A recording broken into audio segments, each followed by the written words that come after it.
말씀 보겠습니다. 베드로전서 신약성경 베드로전서 5장 7절 한 절만 봅니다. 베드로전서 배자를 찾으시면 됩니다. 베드로전서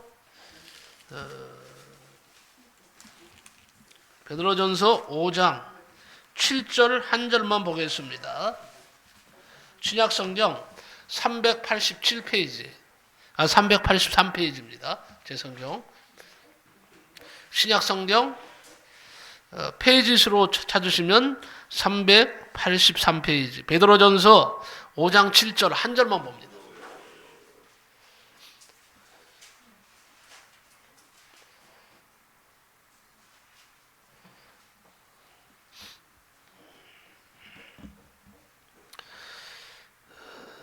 베드로전서 5장 7절 다 찾으신 줄 알고 한 목소리로 우리 한 절입니다. 합독하겠습니다. 시작. 너희 염려를 다 주께 맡기라. 이는 그가 너희를 돌보심이라. 아멘. 오늘은 염려에서 벗어나라는 제목입니다. 많은 은혜가 임할 줄로 믿습니다. 염려에서 벗어나라. 오늘 염려하시는 모든 분들 오늘 말씀을 들으시고 이제 완전히 염려에서 자유함을 누리시길 바랍니다. 아멘. 염려는요 우리 영혼을 육신을 파괴합니다. 자, 염려를 영어로 worry라고 합니다.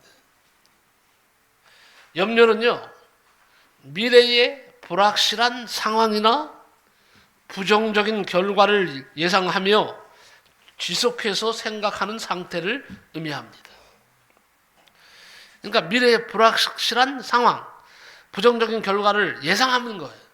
일어난 것이 아니고 예상하면서 지속적으로 생각하는 상태, 이것이 염려로 되어 있어요. 지속적인 염려는요, 의학에서 불안장애와 관련이 있다고 했어요. 과도한 염려는요, 신체적인 증상으로 이어집니다. 예를 든다면 두통, 염려를 많이 하면요, 두통, 소화불량, 혹은 불면이 됩니다. 그러니까 잠 못 자시는 분들은요, 불면하시는 분들은 돌아보셔야 돼요. 이게요, 염려에서 오는 거예요, 염려. 정신적인 스트레스 반응을 유발할 수 있습니다. 그런데 심리학에서는요, 염려는 뭐냐? 인지적 과장으로 개인이 위험이나 부정적 상황을 예상하면서 반복적으로 고민하는 상태, 이렇게 되어 있어요. 특히 일반화된 불안장애에서 만성적인 염려가 주요 증상으로 나타난다고 합니다. 염려는요 어느 정도까지는 정상적인 반응이에요. 사람이 살아있는데 염려가 안 찾아올 수 있겠어요? 어느 정도까지는 정상적인 반응이에요.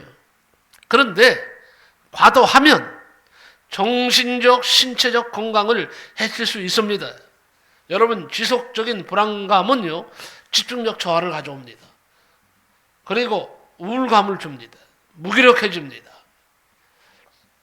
결정 회피를 하게 됩니다. 과민 반응을 하고 예민 반응을 하고 짜증을 내고 육체적으로는요, 두통, 근육 긴장, 소화장애, 심박수 증가가 나타납니다.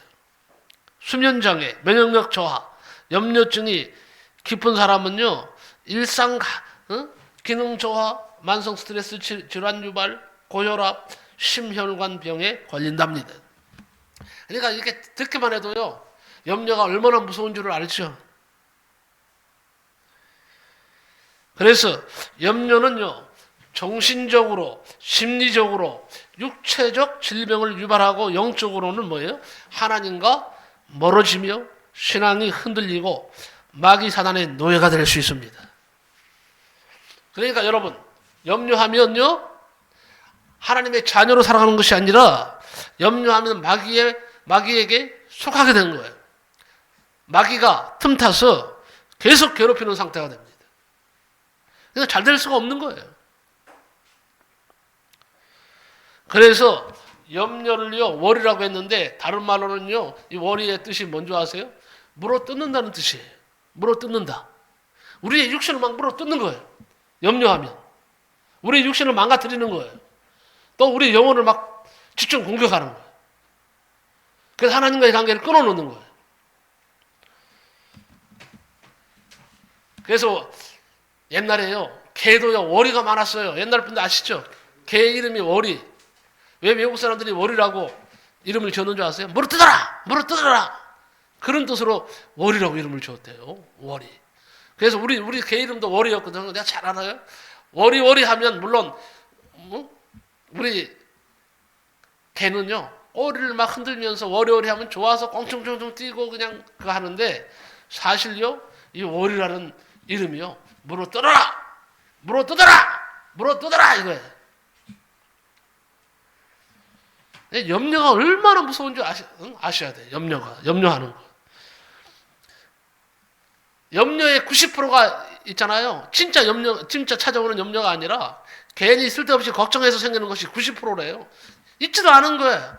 아직 발생하지도 않았는데 미리 그냥 앞당겨서 뭐 근심하고 막 두려워하고 걱정하고 하다 보니까 병이 생기는 거죠. 자, 그렇다면 오늘은 염려 문제를 어떻게 해결하며 살아야 하는지 성경을 근거로 해서 함께 해결책을 모색해 보도록 하겠습니다. 염려의 원인이 무엇일까요? 인간은 왜 염려해야 하나요? 자, 인간이 염려에 사로잡히는 근본적인 원인은 다시 말하지만 불확실성에 대한 두려움이에요. 통제 욕구입니다. 두려움과 통제 욕구에서 오는 거예요. 미래에 대한 불확실성 때문입니다. 앞으로 일어날 일을 예측할 수 없기 때문에 오는 거라고 합니다. 그러면 사람이 불안해지죠. 불안해지면서 바로 찾아오는 것이 염려예요. 두 번째는 통제할 수 없다는 느낌 때문이에요. 무슨 말입니까? 일종의 감정의 문제인데 상황을 내 뜻대로 조정할 수 없을 때에 염려가 커진답니다. 세 번째는 부정적 경험과 기억 때문이라고 합니다. 과거의 실패나 상처가 반복될까 걱정하는 거죠. 미리 걱정하는 거죠. 그러니까 이 실패의 쓴자를 마신 사람들, 계속 실패를 거듭하는 사람들에게 아주 잘 나타나는 현상이 염려예요. 네 번째는 안전과 생존 본능 때문이라고 합니다. 인간은 위험을 피하려는 본능적 기질을 가지고 있습니다. 다섯 번째는 신뢰 부족 때문이라는 거예요. 신뢰. 하나님 또한 타인, 환경에 대한 신뢰가 약해질 때에 염려가 커집니다. 그러니까 내가 지금 염려하고 있다는 것은 결국 하나님을 신뢰하지 못한다는 증거입니다. 그러니까 염려는요, 하나님 앞에 불신앙이에요. 염려하는 것은 하나님의 이름을 망령되이 하는 것입니다. 결국 염려는 미래를 내심으로 해결하려는 태도에서 비롯되는 것이고 신뢰와 평안함이 부족할 때 더욱더 심해집니다. 증가됩니다. 미국의 라스베이거스에서 제일 부자인 하워드 휴스라는 사람이 죽었습니다. 그 이유는 다름 아닌 영양실조로 죽었대. 라스베이거스에서 제일 큰 부자였는데 죽은 이유가 영양실조래. 영양실조. 왜 그랬을까요? 돈은 많지만 누가 자기를 죽일까 봐서 늘 불안해하면서 호텔방에 숨어 지내고 음식은 독을 넣었을까 봐 특정한 음식만을 조금씩 먹다가 결국은 영양실조로 죽고 만 거예요. 그는 평소에 머리를 길게 기르고 손톱을 길게 길러서 다듬으며 항상 불안과 염려 가운데 살다가 죽었다고 합니다. 이건 뭐 극단적인 예이겠지만 하여튼 사람마다 차이는 있지만 모두가 염려하면서 살아갑니다. 그러면 염려를 한번 구분해 봅시다. 자, 염려가 없을 수는 없다고 했어요. 염려가 모두 나쁜 것은 아닙니다. 필요한 염려가 있어요. 예를 든다면 건강을 위한 염려는 해야 됩니다. 아프면 병원에 가고 약을 먹고 건강검진을 받아야 됩니다. 만약을 위해서 보험도 들어야 합니다. 이런 것은 모두 필요한 염려예요. 미래를 대비하기 위한 계획과 점검, 위험을 피하고 안전을 확보하는 염려, 맡겨진 일과 책임을 다하기 위한 고민, 신앙적, 도덕적, 윤리적 책임을 다하기 위한 고민은 해야 합니다. 경제적 계획을 세우고 전략하는 염려는 해야 된다는 거예요. 여러분, 건강을 위해 식습관과 운동을 관리하는 염려도 해야 됩니다. 신앙생활을 바르게 하기 위한 염려도 해야 합니다. 반면에 필요하지 않는 염려, 과도한 염려, 해로운 염려, 불필요한 걱정과 불안으로 삶을 소모하는 염려, 통제할 수 없는 일에 대한 과도한 걱정, 지나간 일이나 이미 결정된 일에 대한 후회, 극단적인 가정, 부정적인 상상을 기반으로 한 염려, 하나님을 신뢰하지 못하고 스스로 모든 것을 해결하려는 염려는 하지 말아야 한다는 겁니다. 여러분, 필요한 염려는 미래를 대비하는 지혜로운 고민이지만 필요하지 않는 염려는요, 쓸데없는 걱정과 불안으로 삶을 낭비하는 것입니다. 바울 사도는 그래서 아무것도 염려하지 말고 기도와 간구로 하나님께 아뢰라 그랬어요. 우리는 필요 없는 염려를 가려내서 지혜롭게 판단하고 결정하면서 살아야 합니다. 그러면 성경적인 적용을 한번 해볼까요? 자, 우리는 마음의 평안을 잃지 않도록 주의해야 합니다. 불안과 근심과 염려가 마음에 들어오면 속히 쫓아내 버려야 합니다. 가만두면 안 돼. 가만두면요, 이것이 나를 삼킵니다. 잠언 4장 23절에 그래서 내 마음을 지키라. 생명의 근원이 이에서 남이니라 그랬습니다. 물론 여러분, 재산을 지키는 것도 중요하고 명예를 지키는 것도 중요하지만 더 중요한 것은 자기 마음을 지키는 겁니다. 금은 보화도 세상을 살아가는데 중요해요. 그것으로 인해서 마음의 평안을 빼앗기지 않도록 해야 합니다. 모든 질병의 90% 이상이 마음의 근심과 두려움 때문에 생긴다고 합니다. 실제로 할 염려는요, 10%도 안 된답니다. 90%가 이거는 가정이야, 가정. 생기지 않은 것. 있지도 않는 현실의 염려예요. 어떤 사람이요, 교회 종소리만 들으면 몹시 기침을 합니다. 천식병이 도지곤 했습니다.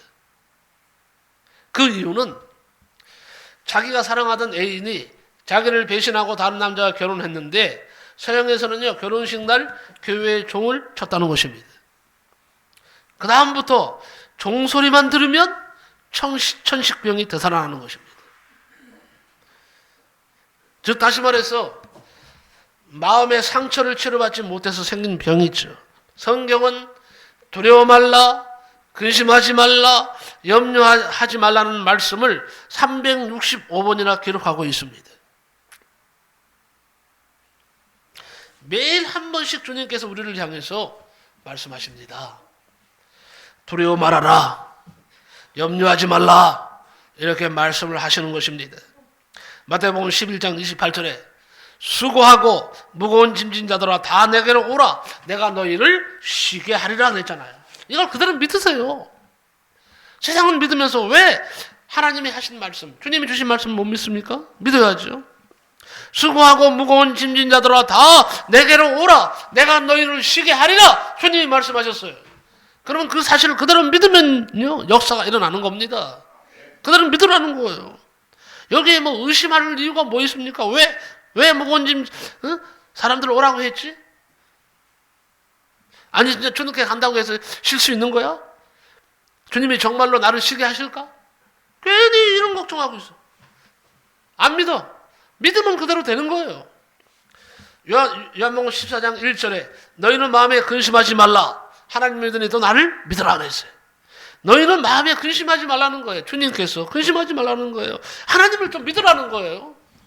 나를 믿으라는 거예요. 그러니까 이걸 바꿔 말하면 하나님을 못 믿으니까, 주님을 못 믿으니까 마음에 근심이 일어나는 거예요. 마음에 근심이 일어났다는 것은 이미 뭐예요? 하나님을 믿지 못하는 결과라는 거예요. 그리고 염려를 해결하려면요, 크게 한 가지 해야 할 일이 하나 있습니다. 집착을 내려놔야 돼. 집착하는 거. 이 집착이 무서운 병입니다. 이 집착하는 거. 무엇에 그냥 푹 집착하는 거, 빠지는 거. 헤어나지를 못하는 거. 집착은요, 어떤 대상이나 생각을 지나치게 매달려서 벗어나지 못하는 상태를 의미합니다.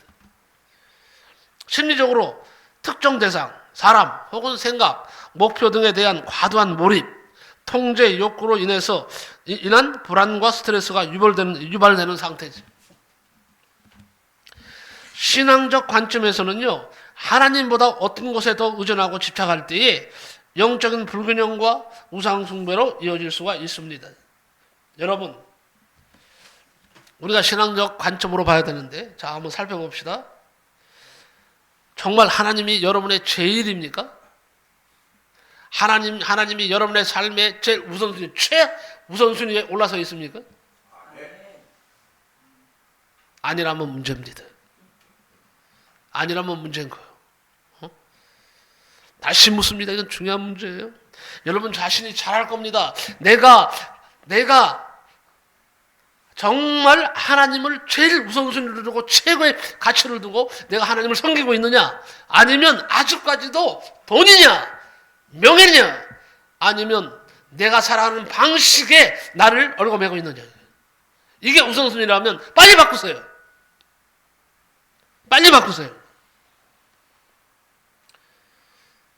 성도가 신앙적 관점에서 하나님보다 어떤 것에 더 의존할 때, 집착할 때 거기는 마귀가 찾아옵니다. 마귀가 씨를 뿌리는 거예요. 마음에, 염려에 씨를 뿌리는 거예요.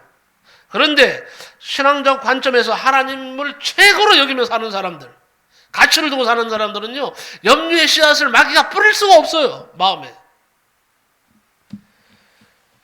집착은 뭐냐? 집착은 자연스러운 애착을 넘어서 비이성적이고 강압적인 상태로 발전하는 거예요. 정신적, 감정적 고통을 초래할 수 있습니다. 우리는 이런 현상에서 벗어나야 한다는 거예요. 자, 성경적인 실례를 한번 볼까요? 누가복음 12장에 보면 어떤 사람이 형제간에 재산 분배 문제로 싸우다가 예수님께 와서 재판해달라고 부탁을 합니다. 예수님께서 책방하시는 말씀이, 이 사람아, 누가 나를 재판장이나 물건을 나누는 자로 삼았느냐 말씀하시면서 상과 탐심을 물리치라. 사람의 생명이 그 소유에 넉넉한 데 있지 아니하니라. 이렇게 말씀하셨어요. 훈계하셨어요. 이 말씀은 집착을 버리라는 말씀이에요. 집착. 또한 사람이 세상을 살아가는 데는요, 참 평안함이 필요하지만 참 평안함은요, 소유가 넉넉하면서 오는 것이 아니라고 말씀합니다. 욥기 22장 24절에 말씀하잖아요. 내 보화를 티끌로 여기고 오빌의 금을 계곡의 돌로 여기라. 그리하면 전능자가 내 보화가 되시며 내게 고귀한 은이 되시리로다 그랬어요. 내 소유는 이것이니 곧 주의 법도를 지킨 것이니이다. 여호와는 나의 분깃이시니 나는 주의 말씀을 지키리라 하였나이다 그랬어요. 김만석 씨와 배추자 씨 부부라고 하는 분이 살고 있습니다. 김만석 씨와 배추자 씨 부부가 있는데 두 분은 다 교회 집사님들이에요. 교회 집사님이세요. 이 두 분은요, 매우 성실합니다. 부지런한 분들이에요. 무일푼으로 호주에 이민 가서 정말 성실하게 일했습니다. 열해 동안 부부가 홈클리닝도 하고 저녁에는 사무실 청소를 하면서 밤낮으로 일했습니다. 융자를 많이 받기는 했지만 얼마 지나지 않아서 집도 장만하고 청소업을 하는 개인 사업을 하는 사장님이 되었습니다. 호주에서 크게 성공한 주인공이 되겠다는 희망의 부부로 지내기도 했습니다. 그런데 이분 부부에게 문제가 생겼어요. 김만석, 배추자 씨 부부는요, 체중이 눈에 보이게 줄은 거예요. 얼굴에는 수심이 가득 차서 살아가는 것을 그 교회 목사님이 보았습니다. 이유를 알아봤더니요, 매입한 청소 용역이 건물주의 계획에 따라 언제 끝이 날지 모르는 상황이기 때문입니다.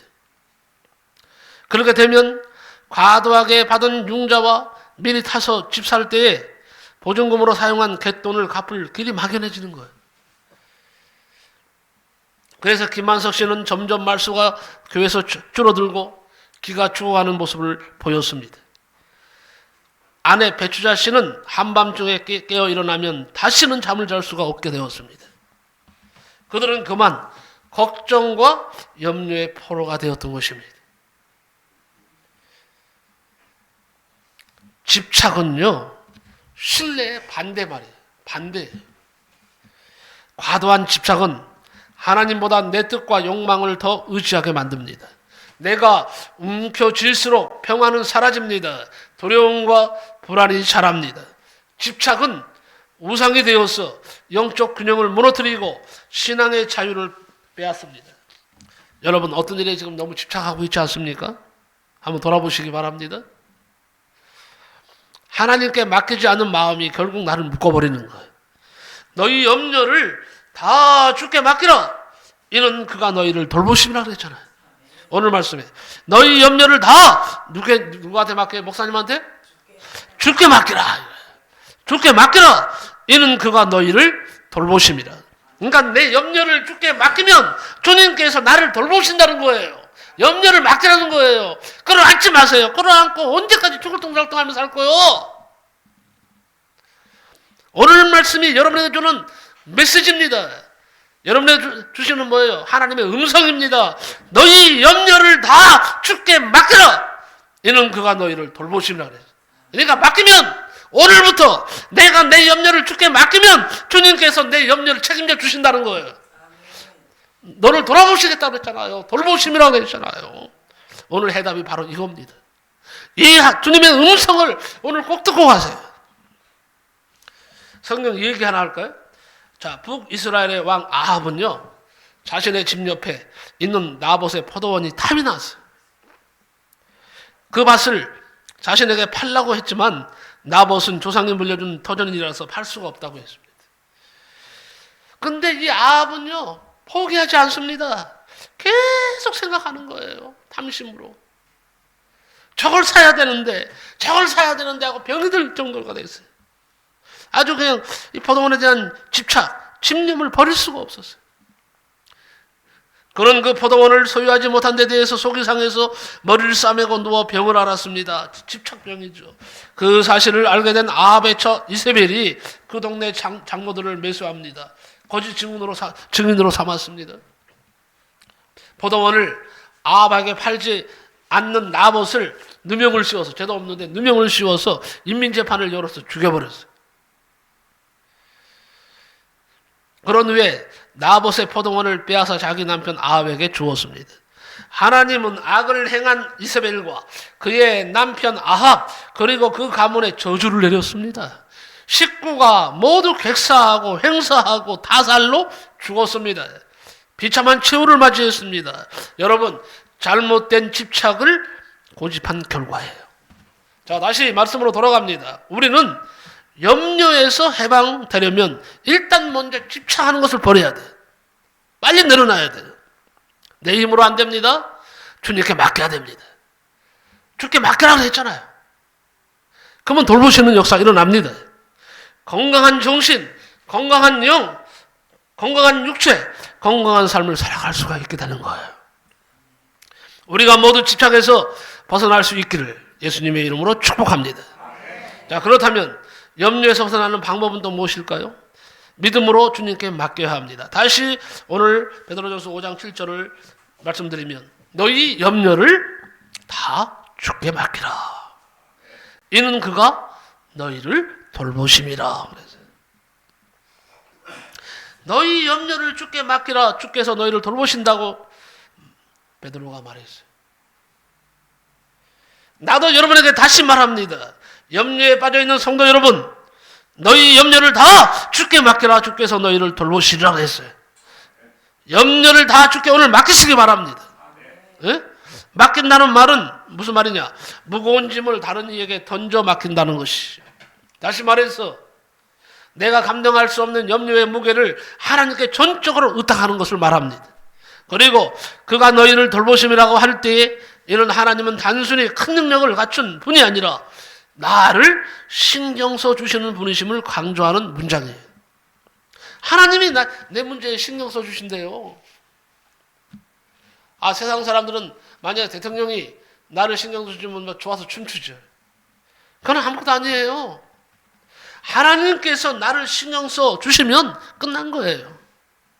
하나님이, 창조주 하나님이, 능력의 하나님이, 사람을 살리기도 하시고 죽이기도 하시는 하나님, 인간의 생사화복을 주관하시는 하나님이 나를 책임져 주신다는 거예요. 나에게 신경을 써 주신다는 거예요. 어떻게? 맡길 때. 이제는 맡겨야죠. 맡기면 되는 거예요. 여러분, 내 인생의 무게를 감당할 분이 계시다는 사실은 엄청난 축복이요 은총입니다. 혼자가 아니라는 가장 깊은 안심이에요. 어느 순간인가 염려하고 걱정하고 근심하다가 결국은 외톨이가 됩니다. 나는 혼자라구나. 스스로 뭐예요? 외로움에 빠지는 거예요. 그런데 아니에요. 나는, 여러분은 주의 은혜로 다 복을 받은 사람들이에요. 왜? 내 인생의 무게를 감당할 분이 계시다는 거예요. 그분이 바로 주님이시고 그분이 오늘도 내 손을 붙들고 계신다는 사실입니다. 하나님은 전능하시기 때문에 맡길 수 있습니다. 우리를 사랑하시기 때문에 기꺼이 맡길 수가 있습니다. 맡길 때 일어나는 감정의 변화는 아주 큰 거예요. 두려움 대신 평안함이 찾아옵니다. 긴장 대신에 힘을 얻습니다. 혼란 대신에 방향을 잡게 됩니다. 혼자 버티는 삶이 아니라 하나님을 의지하는 삶이 됩니다. 여러분, 혼자 버티시느라고 얼마나 힘드세요? 얼마나 고통스럽습니까? 어떤 분은요, 지금 혼자 버티기가 힘들어서 너무 힘들어서 한숨을 쉬는 분이 있을 거예요. 왜 이렇게 혼자 버티는 삶을 살아야 됩니까? 이제 오늘 그 고리를 끊읍시다. 하나님을 의지하는 삶이 되시길 바랍니다. 우리 주님은 그래서 마태복음 11장 28절에 수고하고 무거운 짐진 자들아 다 내게로 오라. 내가 너희를 쉬게 하리라. 나는 마음이 온유하고 겸손하니 나의 멍에를 메고 내게 배우라. 그리하면 쉼을 얻으리니 이는 내 멍에는 쉽고 짐은 가벼움이라 하시니라. 자, 한나는요 오랫동안 자녀가 없어서 깊은 슬픔과 염려에 빠져 있었습니다.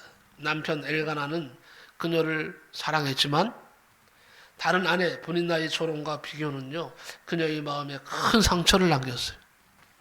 해마다 실로에 올라가 하나님께 제사를 드릴 때마다 한나는 밥도 먹지 못하고 마음이 괴로워 눈물로 나를 보내면서 깊은 고통에 빠졌어요. 그녀의 염려는요 단순한 걱정을 넘어서 존재의 아픔이 되었고 누구에게도 그 마음을 온전히 말할 수가 없었어요. 그러나 한나는 그 모든 염려를 사람이 아닌 하나님께 가져갔습니다. 그가 여호와께 기도하며 통곡하며 그랬어요. 그렇게 기도했어요. 그녀는 마음 깊은 곳에 괴로움을 쏟아내듯이 기도했고 하나님 앞에서 자신의 소원을 담아서 아이를 주시면 평생 하나님께 드리겠다고 고백했습니다. 기도를 마친 후에 엘리 제사장이 축복의 말을 건넸고 한나는 전과 같이 얼굴에 다시는 근심의 빛이 없었다. 이렇게 성경은 말합니다. 이는요 염려가 해결된 후에 평안함이 아니라 염려를 하나님께 온전히 맡긴 후에 찾아온 내면의 평강이었습니다. 하나님은 그 기도를 들으셨고 마침내 한나는 사무엘을 낳게 되었고 약속대로 하나님께 바칩니다. 그녀의 삶은 기도로 염려를 맡긴 자에게 주시는 하나님의 응답과 은혜의 증거가 되었습니다. 한나는 울기만 하지 않았습니다. 기도했습니다. 그녀는 사람에게 말하지 않았습니다. 하나님께 쏟아냈습니다. 기도한 후에 상황은 그대로였지만 얼굴은 달라졌어요. 염려를 붙잡는 대신에 믿음으로 하나님께 맡겼습니다. 문제를 해결하는 분은 하나님이셨고 평안을 주시는 분도 하나님이셨습니다. 우리도 이런 믿음을 가져야 됩니다. 모든 염려를 주께 맡기시기 바랍니다. 처음에 언급하였듯이 여러분이 염려하는 문제가 무엇입니까? 믿음으로 주님께 맡기시기 바랍니다. 기도하면서 맡기시기 바랍니다. 전적으로 하나님을 의지하면서 맡기시기 바랍니다. 주님이 여러분을 돌아보십니다. 반드시 돌아보십니다. 믿으시기를 바랍니다. 기도하겠습니다. 고마우신 하나님 감사합니다. 염려에서 벗어나라. 오늘 주님께서 분명히 우리가 가지고 있던 염려를 우리가 오늘 말씀을 통해서 맡길 때에 오늘부터 역사가 일어나게 되는 줄로 믿습니다. 이제는 염려가 사라지고 우리 주님이 주시는 평강으로 가득 차는 역사가 있게 될 것을 믿습니다. 주님 감사합니다. 예수님의 이름으로 기도하옵나이다. 아멘.